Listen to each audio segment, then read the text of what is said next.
Baik, pemirsa Madura Tribun News, saya Ali Hafid, wartawan Tribun Jatim, sudah bersama Mas Kamarullah, advokat atau pengacara yang terkenal di wilayah Madura, khususnya Kabupaten Sumatera. Baik, assalamualaikum Mas.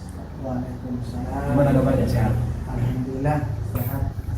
Nah, sekarang kita mau bincang-bincang soal karir perjalanan Mas Kamal hingga dipercaya oleh masyarakat, oleh profesi yang dibahas. Gimana Mas Kamal hingga perjalanan dari awal hingga saat sekarang? Jadi berbicara apa yang kita raih saat ini sebenarnya tidak lepas dari latar belakang perjalanan yang cukup panjang. Yang mana seseorang bisa dipercaya oleh orang lain ataupun oleh masyarakat yang notabene cukup skala besar, ya kan, itu pasti ada sebuah perjalanan panjang, sebuah proses panjang yang kita. Jadi untuk diri saya pribadi juga tidak lepas hal ini perjuangan dari yang pertama adalah membentuk keluarga. Jadi untuk saya pribadi kebetulan merupakan anak ke-8 dari 9 bersaudara. Jadi kebetulan saya kakaknya si bungsu. Jadi di situ proses awal ditempahnya diri saya, ya kan, baik itu sebagai anak di lingkungan keluarga.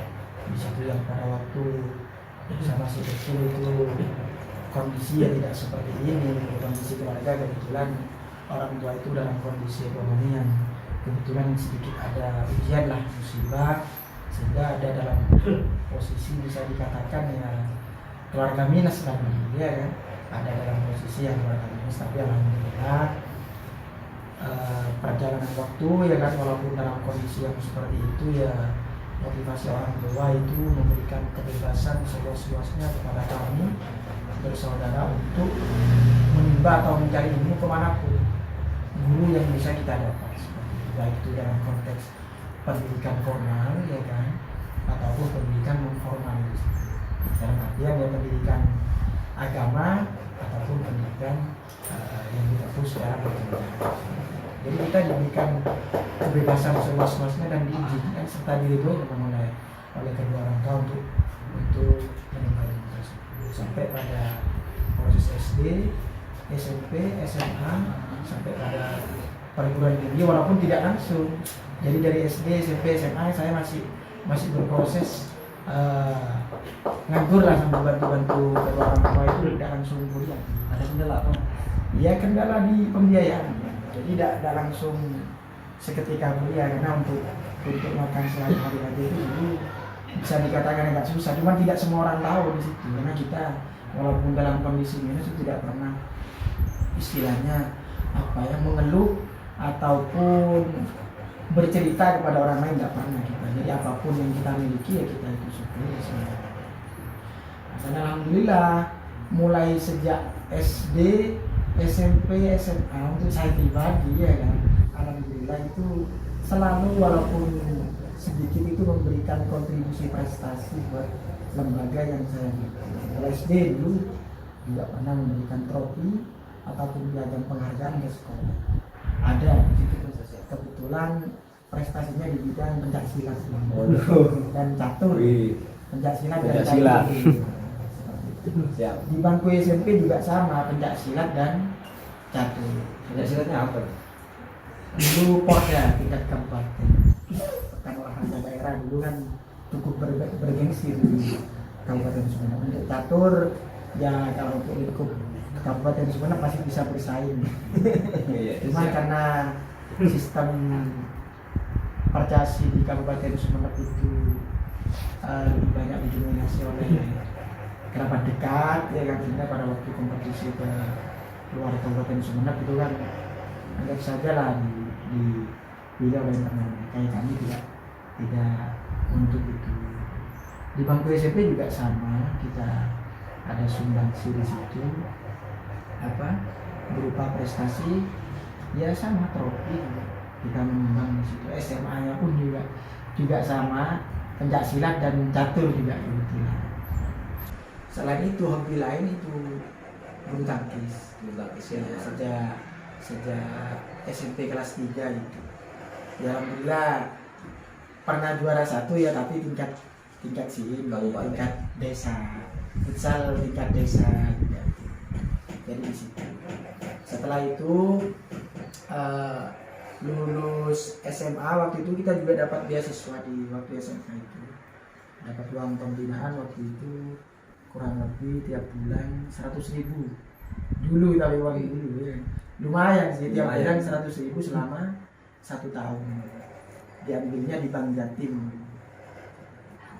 Setelah lulus, selama proses 2 tahun ya kan, sebenarnya tidak ada ancang-ancang untuk kuliah, itu tidak ada bayangan karena melihat kondisi di keluarga itu ekonomi memang bisa dikatakan hanya cukup untuk kehidupan sehari-hari lah, bahkan kadang yang namanya bersaudara banyak ya kan, jadi untuk kebutuhan sehari-hari sudah belum bisa mengcover. Tapi alhamdulillah pada waktu tahun 2006 ya kan, setelah sudah melalang buana ya serabutan kesana kemari ya kan, ya alhamdulillah pada waktu itu ada rekrutmen mahasiswa baru di Universitas Trunojoyo Madura, dulunya ya di Bangkalan Kamang gitu. Dulunya Unijoyo populernya, tapi sekarang sudah menjadi UTM, walaupun SK-nya sebenarnya UTM, cuman dulu populernya dipanggil Unijoyo biar agak kejawa-jawaan gitu. Untuk menghilangkan identitas kemaduraannya. Nah, di situ sejak tahun 2006 ya dengan beberapa proses yang cukup istilahnya mendramatisir lah ya kan, karena untuk pendaftarannya saja ini cari bantuan pinjaman itu kemana-mana gitu, sampai ya alhamdulillah bisa berangkat daftar, ikut tes itu lulus di Fakultas Hukum, prodi ilmu hukum waktu itu ya kan, ada 2 pilihan, prodi ilmu hukum pilihan pertama, pilihan keduanya itu prodi sosiologi waktu itu. Pertama pilih yang mana? Saya pilih ilmu hukum karena memang istilahnya almarhum bapak ya itu masih hidup beliau itu. Jadi kebetulan beliau mantan kejaksaan, cuman karena istilahnya namanya bapak itu kalau bertentangan dengan hati nurani itu tidak cocok ya kan, tidak mau diatur kalau itu bertentangan dengan nilai-nilai kebenaran, sehingga dilepas. Jaksa itu dilepas, bapak aktif di dunia kepengacaraan walaupun tanpa bendera istilahnya, karena waktu itu kan undang-undang advokat masih belum ada, yang ada kan istilahnya pengacara praktek yang SK langsung dulu aktif langsung. Saat aktif di mahasiswa aktif alhamdulillah setelah kita aktif di Universitas Trunojoyo Madura, waktu itu masih awal-awal ya maba ya kan, namanya maba masih tidak tahu apa-apa ya, cuman saya memperbanyak teman waktu itu, silaturahmi lah kalau dalam konteks agamanya kita banyak istilahnya menjalin tali silaturahmi untuk berteman dengan siapapun yang bisa saya ajak teman, baik laki-laki atau perempuan, baik itu golongan alim di masjid ataupun anak-anak yang ada di pinggir-pinggir jalan, bahkan ya mohon maaf mereka-mereka yang pemabuk-pemabuk itu juga saya ajak untuk menjadi teman walaupun saya tidak ikut aktivitas itu. Juga pada waktu itu masih marak-maraknya cimeng atau ganja dulu itu di Bangkalan, tapi alhamdulillah sejak saya bergaul dengan mereka-mereka ya lambat laun mereka juga banyak yang berhenti di situ. Walaupun saya hanya sekedar ya mengingatkan sesuai yang saya tahu saja ya, karena saya bukan alumni pondok pesantren, cuma dari lancar biasa. Terus dari banyaknya teman itu saya ikut komunitas namanya Hamas, himpunan mahasiswa Sumekar dulu. Itu di Sumeneb. Di Bangkalan. Ya. Di Bangkalan itu ada cabangnya, cabang Bangkalan itu. Ya dari situ saya semakin banyak teman, tahu belajar organisasi ya kan.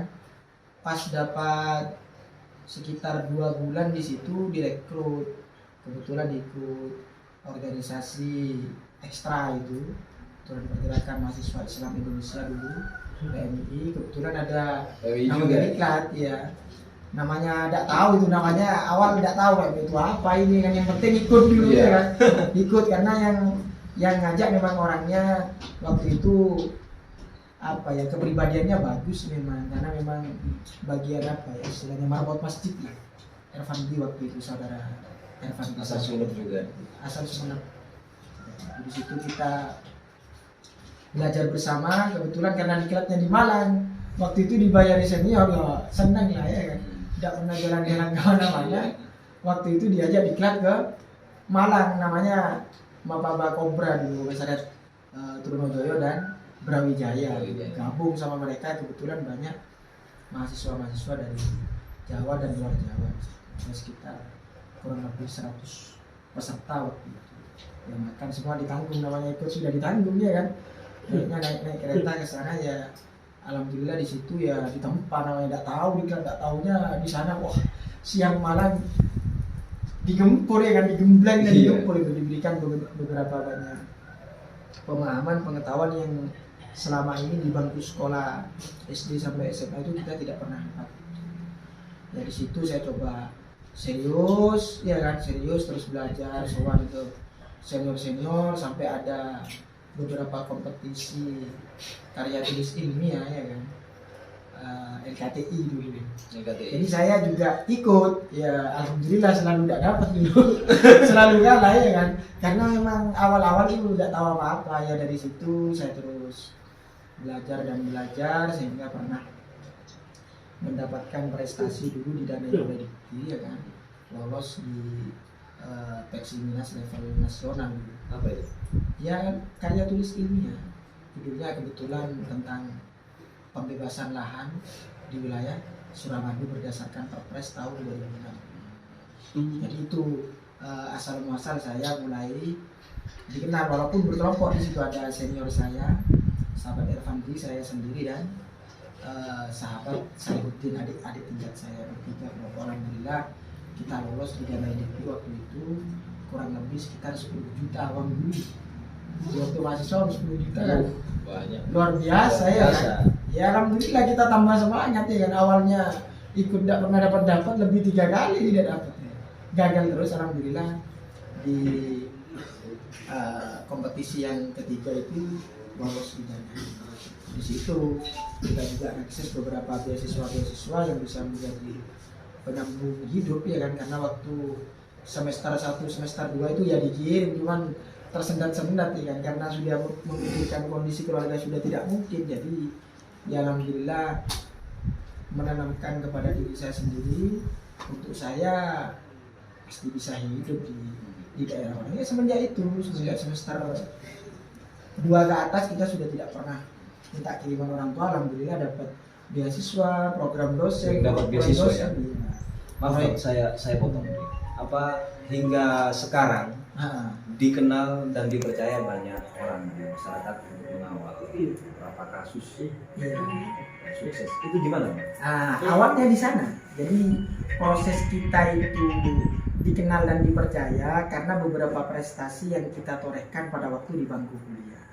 Nah, jadi di sini saya tidak dikenal apa-apa, cuma dikenal ya anak-anak yang biasa, anak-anak nakal yang kayak pemuda yang biasanya itu. Semenjak di kampus saya itu mampu sampai menjadi salah satu terpilih wakil presiden mahasiswa di sana waktu tahun 2008. Jadi 2 tahun semenjak kuliah saya dipercaya dipilih berkompetisi untuk memegang hierarki, anggaplah kekuasaan di internal kampus di bidang eksekutif. Saya di Wapres selama 2 periode gitu, 1,5 tahun waktu itu, 2 tahun, dan waktu itu masih ada pembaharuan sistem yang semula itu pemilihannya itu secara berkala itu menjadi pemilu raya istilah. Sehingga dipilihlah waktu itu secara pemilu raya pertama kali.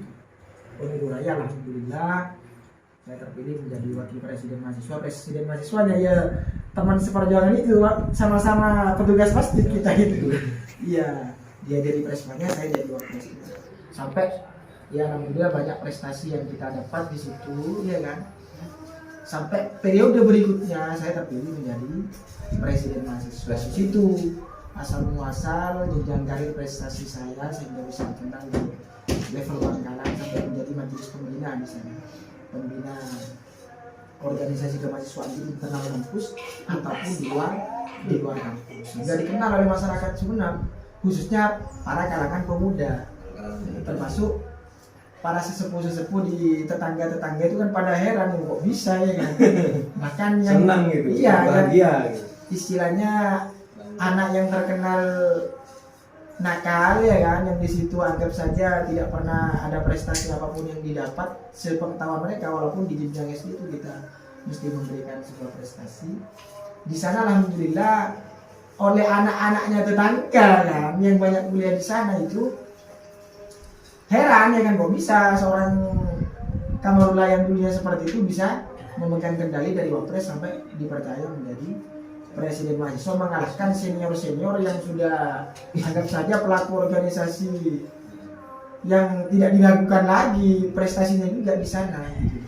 Pesaing kita ya di situ alhamdulillah dikenal di Kancah Sumeneb sampai dipercaya menjadi ketua tim promosi kampus waktu itu di Sumeneb, sampai ke sekolah-sekolah di situ.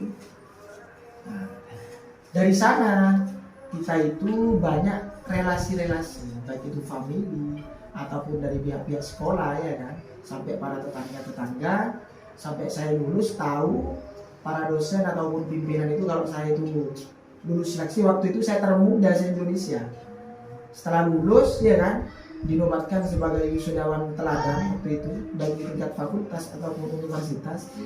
Jadi kalau wisudawan terbaik itu tiap tahun ada, tapi kalau wisudawan teladan itu bisa dikatakan Susah ya? Susah. Dan itu bukan keinginan kami, itu ternyata katanya hasil seleksi dari para senat, baik itu senat fakultas sampai pada senat universitas. Ya alhamdulillah dipercaya sehingga mewakili memberi sambutan wisudawan dengan beberapa prestasi disampaikan, ya cukup bangga lah karena orang tua itu kita ajak ke sana. Ya tidak tahu saya kalau itu dinobatkan sebagai wisudawan teladan, tapi alhamdulillah ya orang tua walaupun sepuh diajak jauh-jauh ke sana tidak kecewa lah. Istilahnya ada yang bisa kita banggakan kepada orang tua, agar orang tua itu anggap saja apa ya, bisa ada yang dibanggakan oleh beliau kepada masyarakat walaupun dalam kondisi masih di situ ya biasa-biasa saja kita.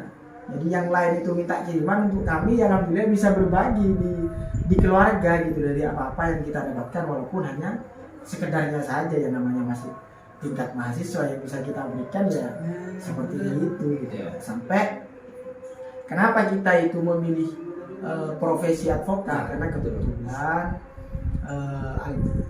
bapak saya juga aktif di sana ya kan. Mungkin selain saya juga jiwanya di situ senang di lapangan, mungkin ini merupakan warisan dari nasab karena kebetulan bapak jiwanya juga di situ. Dan juga beliau pernah berpesan juga ada 3 pilihan, apa di hakim, jaksa atau pengadilan. Sampai saya itu kalau jaksa dan hakim sempat juga diajak ke beberapa relasi bapak dan family, cuman pada waktu ke Jakarta itu almarhum kondisi sakit di sana, di perjalanan itu sakit. Saya melihat kondisi, berpikir merenung cukup lama sampai menemukan sebuah titik kalau saya itu mending di pengacara saja, karena saya tidak mau kalau ke hakim atau ke jaksa saya pasti merendahkan martabat orang tua saya. Apa merendahkannya? Karena orang tua saya pasti yang namanya lisan ya kan, itu beliau pasti menyampaikan kepada orang lain atau teman atau kolega atau family, pasti menyampaikan permohonan minta tolong kepada mereka. Dan di situ saya tidak mau merendahkan atau membuat perasaan orang tua saya itu semakin terjatuh. Namanya saya minta tolong ke sampean untuk agar gimana bisa jadi jaksa, kan pasti ada permohonan di situ. Dan saya tidak mau. Di situ saya muncul kira-kira semua rezeki itu dari Yang Maha Kuasa. Nanti saya pilih di advokat dengan tidak merendahkan martabat kepada orang tua saya di situ. Sehingga saya ikut pendidikan profesi advokat. Di situ ada ujian, alhamdulillah. Tahun berapa waktu itu? Pada waktu itu tahun 2011 awal. Alhamdulillah lulus sampai pada magang, dan lulusnya pada waktu itu ngepres saya. Termasuk bisa dikatakan di zaman itu kan tidak ada pengacara yang masih muda ya kan. Di tahun 2011 saya sudah lulus. Kalau di rating saya termuda, waktu itu termuda se-Indonesia, pengacara termuda se-Indonesia. Sampai dilantik dan disumpah di tahun 2012. Di situ saya berkarir, ya jargon yang kita sampaikan waktu itu sebelum terbentuk LBH secara formal, memang saya gemar membantu orang-orang yang tidak mampu di situ, karena banyak orang-orang kesini ya nangis-nangis ke pengacara yang lain kan pada waktu itu ya profesional, ya tidak salah sih pengacara yang lain ya, namanya mereka juga butuh makan ya kan, butuh sandang pangan, mungkin mereka banyak pertimbangan ya, kita juga tidak menyalahkan itu, cuma kebetulan beliau memilih di sini ya kita bantu secara optimal di situ. Ini salah satunya Pak Abdurrahman di sini, masalah beliau kena musibah terburuk ya kan, kebetulan masih tetangga dulu di kebunan. Ya, alhamdulillah. Pak, saya potong. Membangun kepercayaan itu gimana? Membangun kepercayaan dari kami itu dari pribadi kita sendiri. Yang pertama ya kita memang betul-betul menjaga hubungan emosional dengan siapapun. Menjaga hubungan emosional dengan siapapun dalam artian seperti yang saya sampaikan, di mana saya sejak berada, di mana saya itu berada, baik itu di lingkungan kampus sampai pada di masyarakat, alhamdulillah saya selain silaturahmi juga apa yang bisa saya bantu mesti saya bantu di situ.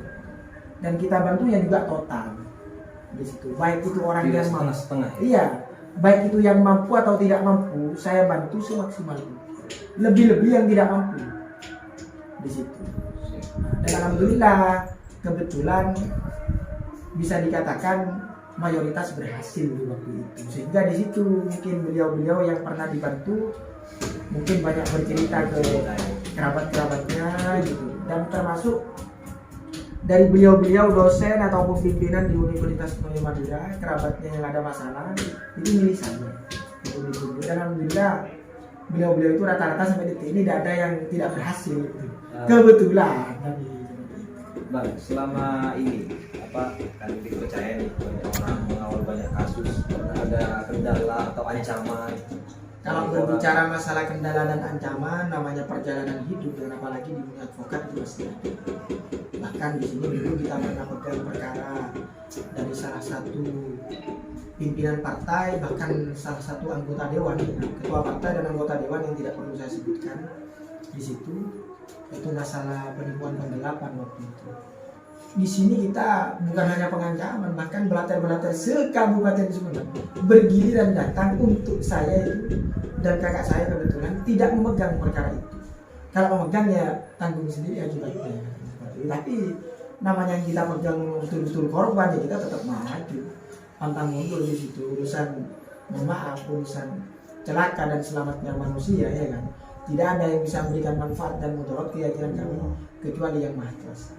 Makanya kami tetap lawan itu, sehingga ya alhamdulillah mereka sendiri yang alhamdulillah bisa dikatakan merapat ke kita untuk mencari solusi bagaimana agar tidak sampai ke proses hukum, menyelesaikan secara kekeluargaan. Kebetulan salah satu klien kami adalah yang punya pulau Mas. Bang, kasus yang paling sulit mungkin ada nggak Bang? Kalau kasus yang paling sulit, sebenarnya setiap kasus semuanya sulit. Cuman yang menurut kami itu cukup kompleks dan menyita waktu pada waktu itu adalah kasus tentang pemilu. Waktu itu awal-awal yang sampai gempa nasi Kabupaten Sumeneb kita pegang waktu itu kasusnya Mbak Ibu Umul Hasanah dengan Kikurdi waktu itu. Di situ gempa karena berkaitan dengan dugaan ijazah palsu waktu itu. Jadi kita menemukan bukti, tapi karena masanya sudah lewat, namanya undang-undang pemilu itu kan terbentur oleh batas waktu waktu itu. Kita sampai membuktikan ke sekolahnya itu kalau tidak pernah ada siswa yang bernama yang saya sebutkan tadi itu, ya kan. Tapi karena waktunya sudah masa lewat pengaduan, ya ada rekomendasi dari Panwaslu waktu itu kalau memang dinyatakan bermasalah. Tapi karena masa di KPU sudah lewat, terpaksa harus melalui jalur litigasi atau proses hukum. Proses hukum pun juga ditentukan oleh undang-undang pemilu di situ. Jadi kita sudah jadi payah untuk mengungkap fakta, ya kan? Fakta yang sebenarnya baik secara fakta dan hukumnya itu juga kita sudah sajikan. Namun karena terbentur lagi dengan undang-undang pemilu yang mohon maaf, yang hanya dibuat secara rutinitas setiap 5 tahun sekali, ya produknya seperti itu saja. Jadi kita berupaya memaksimalkan sehingga masyarakat itu tahu kalau ini masalah sudah. Tapi kendalanya untuk eksekusinya itu sulit karena berkaitan dengan sistem hukum yang ada di negara kesatuan. Siap. Mungkin terakhir ini Pak, persaingan pengacara advokat ini gimana? Jadi alhamdulillah kalau berkaitan dengan persaingan pengacara, kalau saya pribadi tidak pernah merasa ada pesaing, ya kan? Karena kita pun dibayar sama-sama oleh klien kalau itu berbicara profesional. Kalau berbicara pesaing pun kita tidak ada produk yang dijual kayak orang Lombok, beras atau apa tidak ada, cuma kita di sini ya biasa lah, namanya isu-isu sumber di belakang yang tidak perlu kita sebutkan namanya, kadang dia secara nyata main di media, ya kan, untuk mendiskreditkan salah satu pihak di dunia pengacara. Kita tidak menggubris itu. Kami anggap itu bagian dari imbuhan yang menjadi motivasi atau penyemangat bagi kami untuk kita bisa jadi lebih baik. Makanya semenjak itu gemparnya lagi saya secara formal mendirikan lembaga bantuan hukum Ahmad Madani Putra dan rekan-rekan. Yang launchingnya waktu itu mungkin rekan-rekan Tribun juga pernah. Yang di situ kita jual memang khusus, jadi bukan formalitas. Memang kita sebarkan ke seluruh masyarakat Kabupaten Sumeneb kalau kami menyediakan jasa layanan bantuan hukum secara cuma-cuma kepada seluruh masyarakat Kabupaten Sumeneb yang tidak mampu. Itu kan yang aktif sampai sekarang itu kan? Sampai sekarang, dan LBH itu tetap eksis. Nah disitulah alhamdulillah beliau-beliau yang tidak mampu kita cover semua permasalahannya, kita maksimalkan di pengawalan kasusnya. Alhamdulillah mereka yang mungkin puas kan ada di masing-masing pihak, tapi alhamdulillah berkat mereka itu kita dikenal dan dipercaya. Kenapa? Asumsi masyarakat untuk masyarakat yang tidak mampu saja kita cover secara maksimal, apalagi yang profesional seperti itu. Mungkin terakhir Pak, pesan untuk Madura Tribunus. Jadi pesan untuk kami, ya kan, ini masyarakat Madura khususnya Kabupaten Sumeneb, jadi berkaitan dengan persoalan hukum. Jadi tidak usah khawatir karena di undang-undang advokat ataupun di kode etik advokat serta di lembaga kami itu sudah berkomitmen untuk memberikan kontribusi pasti jasa layanan bantuan hukum secara cuma-cuma ataupun konsultasi hukum secara cuma-cuma bagi masyarakat yang tidak mampu. Seperti itu. Jadi bagi masyarakat yang tidak mampu tidak usah berkecil hati. Banyak di luaran sana yang menyatakan kalau pakai pengacara itu biayanya mahal. Jadi sekarang itu bisa dieliminasi. Karena apa? Bagi beliau-beliau yang memang dari keluarga tidak mampu, kami siap untuk membantu seoptimal mungkin, free jasa. Bahkan kalau perlu, ya kan, urusan makannya itu urusan saya. Kenapa? Urusan operasionalnya urusan saya. Tapi kalau urusan istilahnya kehidupan sehari-hari, ya kan, banyak tanggung jawab yang lain, ya kan. Kenapa? Kita tetap akan bisa bantu itu, dan itu konsisten kita lakukan secara berkala setiap hari, bahkan setiap tahunnya. Makanya setiap tahun kita selalu adakan kegiatan-kegiatan sosial yang rutin, itu baik santunan kepada duafa termasuk anak-anak yatim. Itu kita continue dari apa yang kita dapat dari hasil profesional, kita berikan kembali kepada mereka-mereka yang tidak mampu. Dan itu komitmen setiap anggota LBH. Kita sepakat dari apa yang kita dapatkan kita sisihkan untuk kita adakan kegiatan-kegiatan sosial, baik itu kegiatan sosial tunai, non tunai ataupun pengawalan kasus. Karena dari saving dana itu kita buat operasional untuk kepentingan pengawalan kasus bagi masyarakat yang tidak mampu. Siap. Khususnya di Kabupaten Sumeneb, karena domain kami adalah di Kabupaten Sumeneb. Siap. Terima kasih Mas Kama. Madura Tribunus, terima kasih. Saya Ali Hafid, Tribun Jatim. Assalamualaikum warahmatullahi wabarakatuh.